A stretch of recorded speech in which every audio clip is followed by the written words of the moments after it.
Stéphane, bonjour. Oui, bonjour Jim, bonjour aux auditeurs de Radio Judaïka.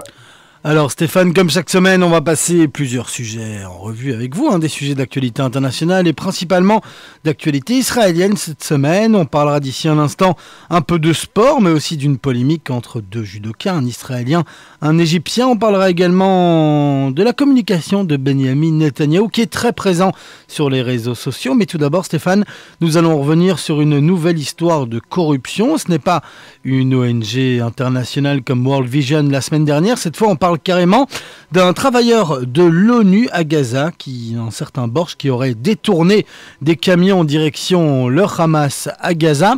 Alors Stéphane, il y a une question de timing entre ces deux affaires successives. Est-ce qu'on peut imaginer que du côté israélien, on a gardé ces deux affaires pour les publier presque en même temps, pour mettre la pression sur les Palestiniens ? Non, on a gardé ces deux affaires parce que l'enquête arrive à son bout, parce qu'il y a sûrement d'autres enquêtes du même genre en route, mais on va peut-être dire en mots ce qui s'est passé avec l'ONU. C'est donc cet ingénieur, Waïd Borch, un personnage de 38 ans, qui travaille pour le PNUD, l'organisation de l'ONU qui est responsable des activités de construction à Gaza. Et ce qu'on lui reproche, ce que l'acte d'inculpation affirme, c'est qu'il a fait en fait deux choses. D'abord, il a détourné des camions de l'ONU pour construire une jetée dans le port militaire du Hamas. Et ensuite, Jim, il aurait donné la priorité dans la reconstruction des quartiers de luxe dans lesquels habitent justement les dirigeants du Hamas à Gaza. Alors voilà ce dont il est accusé. Il y a donc un acte d'accusation qui a été établi à son encontre. Je pense que c'est surtout une nouvelle page qui s'ouvre, une nouvelle page dans laquelle Israël s'occupe non seulement des terroristes qui tirent des roquettes sur son territoire, mais également de cet autre aspect des gens qui soutiennent, qui permettent l'existence du terrorisme à Gaza. C'était le cas pour le fonctionnaire de World Vision il y a une semaine. Ce fonctionnaire qui est détourné à peu près 7,5 millions de dollars par année au profit du Hamas, eh bien, on a déjà eu des résultats concrets, Jim. Le résultat concret, c'est que l'Australie et le Royaume-Uni ont cessé leur participation financière dans World Vision. Pour Israël, c'est important.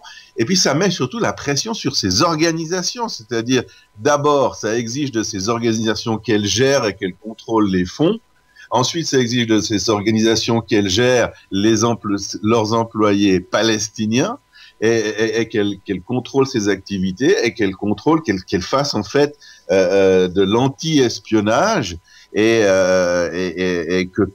qu'elles aident en fait les Palestiniens qui veulent pas que cette aide soit détournée à Gaza, qui ont besoin de cet argent pour effectivement reconstruire les immeubles et l'infrastructure de la ville, et que ce soit pas détourné, et aider les Israéliens, bien entendu, en gardant tout simplement la neutralité. Ce sont des ONG et des organisations qui sont censées être neutres, donc de ne pas favoriser le Hamas, et on les met en demeure, on les place en Israël. La justice israélienne place ces organisations face à leurs responsabilités en émettant cette exigence. Ça augmente la pression sur les autres organisations. Ça oblige, je peux vous l'assurer, toutes les organisations, toutes les ONG et les organisations internationales présentes à Gaza de pratiquer des enquêtes et de vérifier le comportement et les activités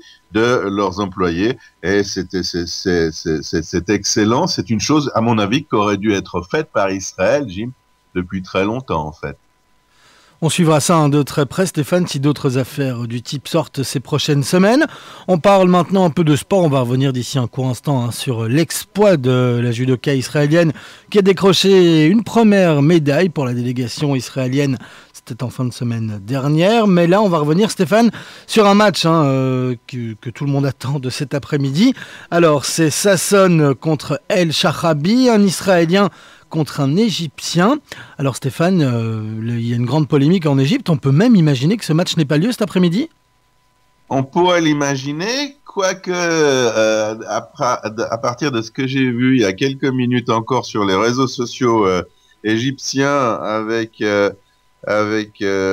mon arabe absolument pas parfait, surtout dans le dialecte égyptien, j'ai pu me rendre compte qu'il y avait plutôt plus d'Égyptiens sur les réseaux sociaux qui étaient en faveur du déroulement de cette rencontre entre Islam El-Shahabi et Or Sasson en catégorie hyper lourd de judo. Ça va se passer, pour ceux que ça intéresse, entre 15h et 16h. On peut pas savoir, ça dépend de la durée des autres combats, des combats précédents.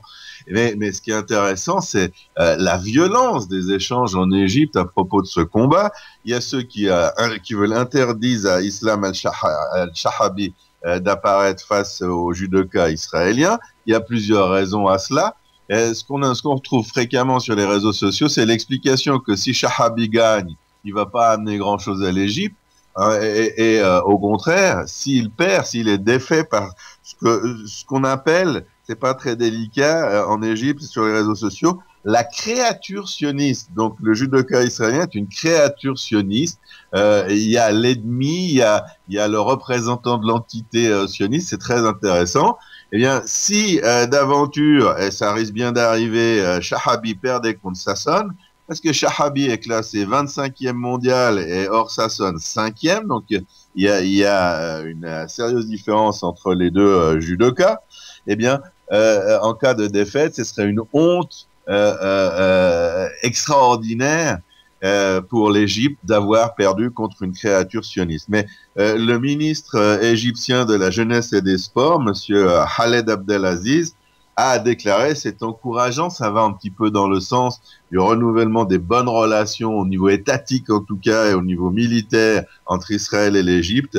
Eh bien, monsieur Abdelaziz a dit, on doit accepter aux Jeux Olympiques de se mesurer à chacun, nonobstant qui que ce soit ou quoi que ce soit. Et ça, c'est très intéressant. À mon avis, il y a 70% de chances pour que cette rencontre ait lieu et 30% pour qu'elle n'ait pas lieu. C'est-à-dire tout simplement que le judoka égyptien n'apparaisse pas au moment du match. Ce à quoi on doit s'attendre, et Or Sasson s'y attend probablement, c'est qu'à la fin du match, il est fort possible que l'Égyptien ne serre pas la main de l'Israélien, qu'il gagne ou qu'il perde dans leur rencontre sportive. Stéphane, une petite question technique, je suis pas sûr, mes connaissances en judo sont assez limitées, mais est-ce qu'on ne se salue pas plutôt en judo? Je pense pas qu'on se serre la main de toute façon, donc la question ne devrait peut-être même pas se poser, non? Alors, comme tous les Israéliens, je suis devenu, la semaine dernière, en spécialiste de judo. Moi qui avais dû voir un match de judo dans toute ma vie jusqu'à maintenant. On nous annonce également qu'on va devenir des spécialistes de planche à voile parce que c'est là où on a une chance d'avoir une deuxième médaille. Et donc, c'est un petit peu ces sports marginaux qui viennent à la surface parce que c'est là où les Israéliens, sont bons. Vous me répétez la question, Jim? C'était pas une question, je vous disais juste que je pense qu'au judo, on ne se serre pas la main, donc je pense qu'à moins que cette situation n'arrive pas. Non, on se serre la main. On se serre la main au judo. Après plusieurs heures de visionnage des rencontres de judo, je peux vous confirmer qu'on se serre la main. D'abord, on se salue avant le match à la japonaise, donc on baisse le chef.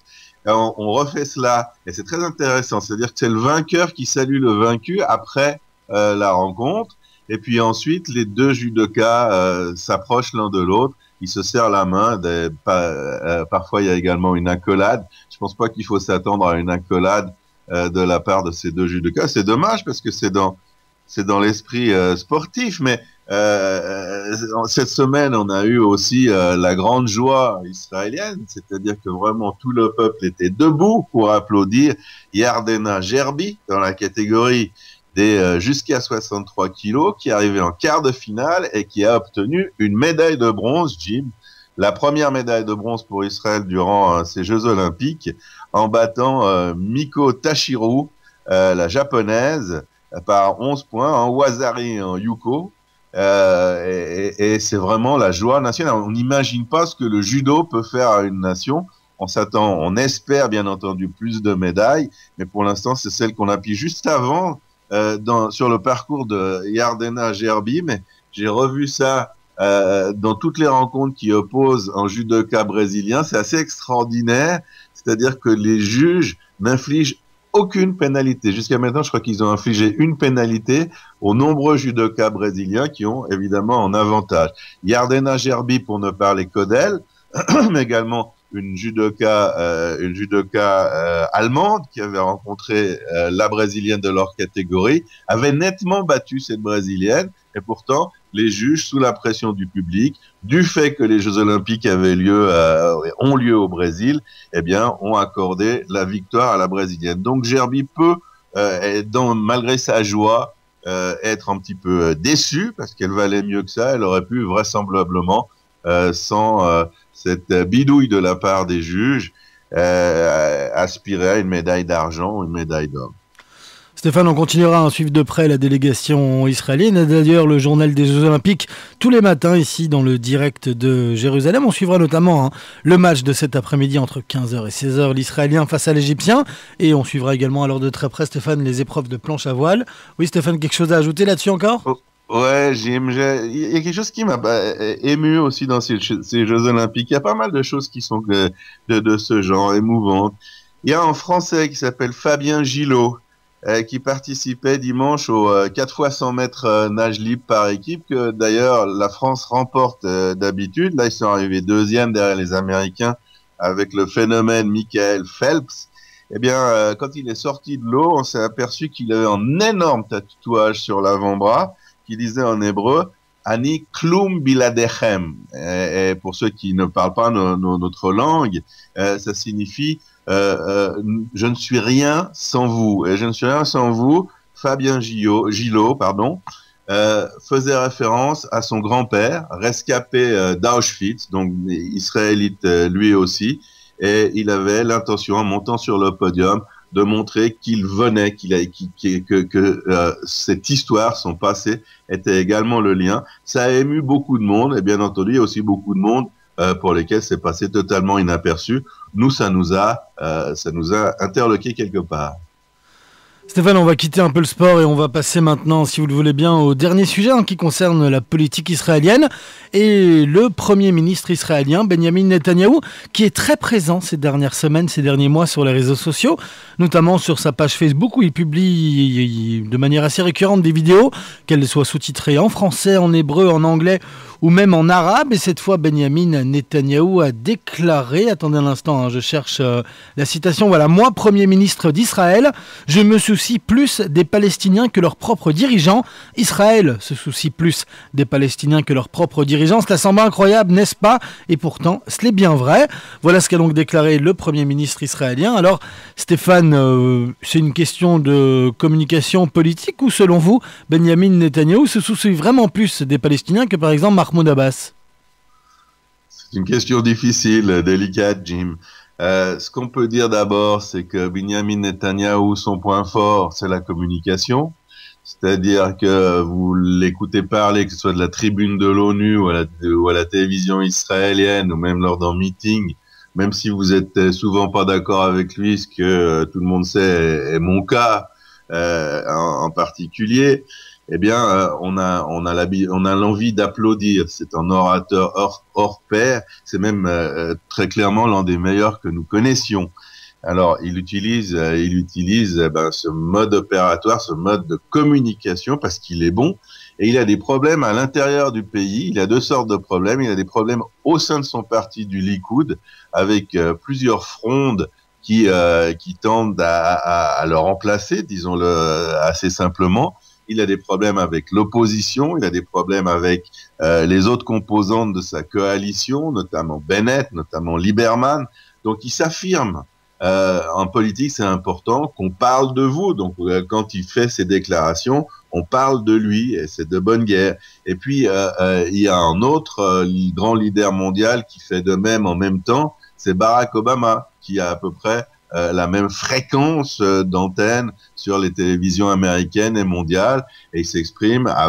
Il n'a plus que quelques mois à être président jusqu'à la fin de l'année, mais en fait les élections sont au mois de novembre. Il fait du Netanyahou. Les deux font le point sur un certain nombre de sujets et s'affrontent, notamment sur les Palestiniens, sur la politique israélienne dans les territoires.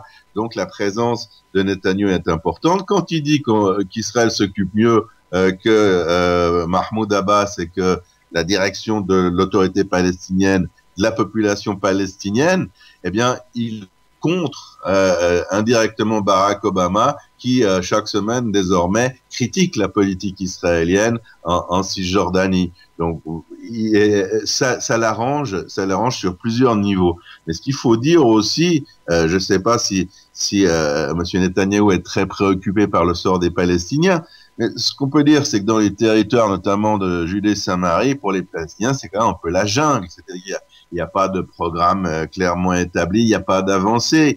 Ce que fait Mahmoud Abbas, c'est en fait de l'anti-politique. Il intervient dès qu'il le peut et partout où il le peut pour contrer Israël de deux manières. D'abord, la manière diplomatique dans toutes les instances possibles et imaginables, et également médiatique. Et j'en ajouterai même une troisième de ces instances, c'est l'instance judiciaire. Donc, voilà un peu la politique de Mahmoud Abbas, et c'est insuffisant. C'est insuffisant également du côté de Binyamin Netanyahou. Ce qu'on peut reprocher aux deux leaders, c'est de pas avoir de vision d'avenir. En homme politique, en homme d'État, est qualifié en cela qu'il a une vision d'avenir, un projet pour son peuple, un projet pour les gens dont il est responsable, les gens qui l'ont élu, en tout cas dans le cas de Binyamin Netanyahou. Eh bien, des deux côtés, mais particulièrement, il faut le dire quand même, du côté palestinien, les électeurs, les Palestiniens sont un petit peu abandonnés. Alors, pendant que Monsieur Abbas est en train de terminer la construction de son palais de plusieurs dizaines de millions d'euros, c'est pas le cas, c'est pas le niveau de vie de beaucoup de ses compatriotes. Et ce qu'on peut dire, c'est qu'il y a une gabegie assez extraordinaire avec un développement de cellules terroristes. Ce qu'il faut comprendre aussi dans le cas de cette discussion, c'est que chaque nuit, les forces israéliennes interviennent en Cisjordanie pour arrêter des personnes recherchées. Et ces personnes, elles sont recherchées parce qu'elles ont des activités terroristes, ou elles préparent des activités terroristes, ou elles ont tué carrément. Ce sont des gens qui ont participé à des attentats. Cette nuit, Jim, eh bien, Tsahal et le Magav, le Magav, c'est la police des frontières, ont arrêté dans pas moins de 6 villes palestiniennes une douzaine de personnes recherchées. C'est chaque nuit, c'est la même chose. Donc, s'il y avait une activité plus soutenue, un projet politique de la part de Mahmoud Abbas, eh bien, il y a fort à parier que ces gens ne pourraient pas s'adonner à ces activités terroristes, et puis Israël aurait moins besoin d'intervenir, et puis également, et c'est le plus important, les Palestiniens évolueraient de manière régulière, de manière intelligente, vers leur émancipation politique, ce qui n'est pas le cas, d'où le bien fondé de la critique de Binyamin Netanyahou contre Mahmoud Abbas. C'était tout à fait légitime dans le cadre des activités politiques internationales que nous connaissons. Stéphane, il est déjà 8 heures passées de 19 minutes et 45 secondes. Pour une fois, nous sommes dans les temps. Le temps, tout de même, de vous dire au revoir, Stéphane, de vous dire merci et de vous dire aussi à la semaine prochaine. Hein. Oui, on vous souhaite à Bruxelles, à tous, un excellent week-end, un magnifique week-end d'été. Et on se retrouve, j'espère, pour de très bonnes informations la semaine prochaine. À la semaine prochaine, Stéphane.